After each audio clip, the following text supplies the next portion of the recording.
Bonjour les enfants! Aujourd'hui, je viens aussi avec une nouvelle histoire pour vous faire plaisir.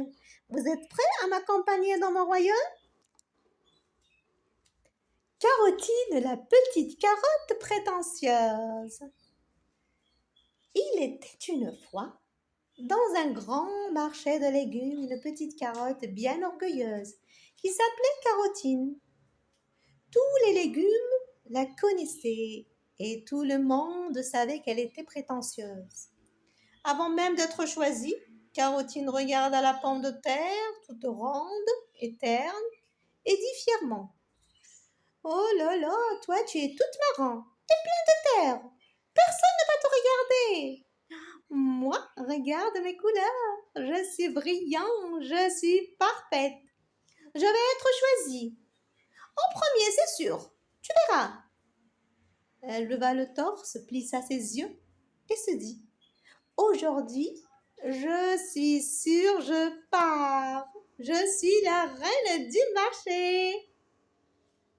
Le soleil brillait et les gens commençaient à faire leurs courses.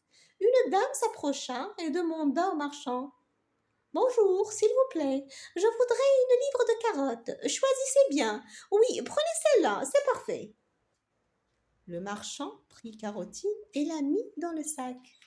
Carotine, toute fière, lança aux légumes resté sur les étals. Adieu, amigos, je vous avais bien dit. Eh oui, je suis la plus belle, je m'en vais. Arrivée à la maison, Carotine fut lavée et rangée dans le bac à légumes du frigo.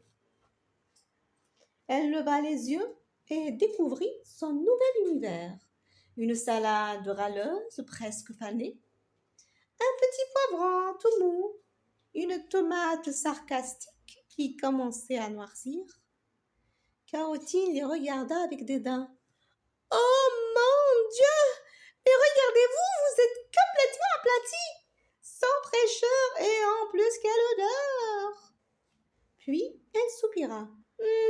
Bon, peu importe, je suis la nouvelle, je suis la plus belle, je prends ma place. Poussez-vous, laissez-moi passer! La tomate murmura. Tu crois être la plus belle?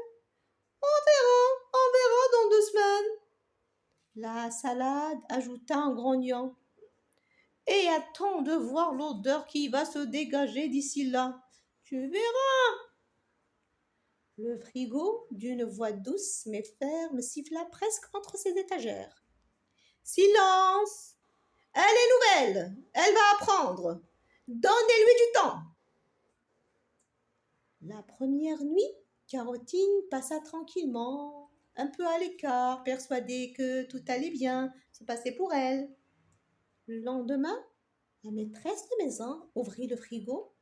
Elle prit la laitue et la tomate, mais examina le poivron. Je crois que celui-là, je crois que je vais le jeter. Il est trop tard. Le poivron se retourna vers ses amis. Bon, ce n'était pas pour cette fois-ci. Adieu, mes amis. Peut-être que je serai utile pour un animal dehors. Et toi, Carotine, ne sois pas prétentieuse, tu verras. La maîtresse de maison jeta le poivron mais laissa Carotine dans le frigo encore une semaine. Pendant ce temps, de nouveaux légumes frais arrivèrent, éclatants et brillants. Tout le monde commença à se moquer de Carotine. La salade râleuse dit: Oh, mais regardez, c'est la petite Carotine du marché. Toujours là? Elle croit encore qu'elle est la reine. Regardez l'aspect qu'elle a. La tomate sarcastique ajouta: Pauvre petite, elle va enfin apprendre la patience. C'est bien, c'est bien. C'est bien si tu le sens apprendre, tu verras. Carotine, vexée, murmura: Ce n'est pas juste. Je suis toujours belle. Pourquoi personne ne veut m'utiliser? Le frigo, avec sa voix grave mais sage, lui répondit: Carotine, la vie ne se passe pas toujours comme on le croit. Apprends à attendre et à observer aussi.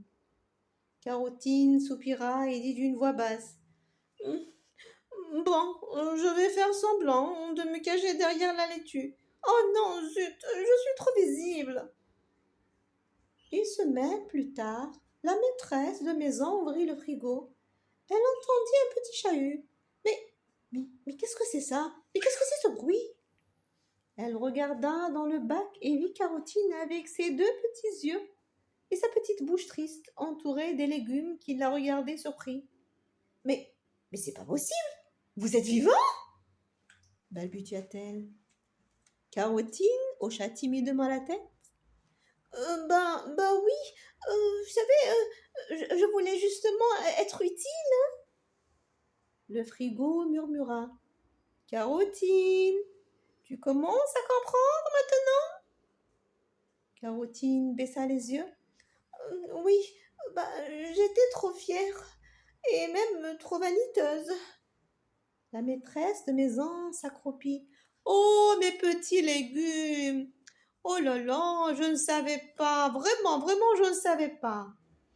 Elle tendit la main vers Carotine. Viens, petite carotte, tu mérites encore de nourrir quelqu'un. Carotine frissonna de bonheur. Vraiment? Vous parlez de moi? C'est vrai? C'est mon tour maintenant? Oui, même toi, répondit la maîtresse de maison en la prenant délicatement. Dans une douce lumière, Carotine comprit que la vraie beauté n'était pas seulement dans la fraîcheur, mais dans le cœur et la patience. Le frigo soupira de satisfaction. Voilà! Même oublié, même fané, il reste toujours quelque chose à offrir. Carotine sourit timidement. Alors, je peux enfin aller dans la sous-soupe? Vous êtes sûre? Je peux aller dans la soupe? La maîtresse de maison rit doucement. Mais oui, ma petite, tu feras la meilleure soupe que cette cuisine ait jamais connue. Et depuis ce jour, dans ce frigo désormais tranquille, les légumes restaient derrière, se regardaient et souriaient, sachant que chacun a sa place, chacun a sa valeur, et il ne faut jamais juger trop vite. Moralité de l'histoire. La vraie beauté est dans le cœur, ce n'est pas seulement l'apparence qui compte, mais la gentillesse, l'humilité et la volonté de faire le bien autour de soi. Voilà, mes petits rêveurs.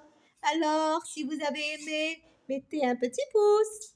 Je vous dis à bientôt.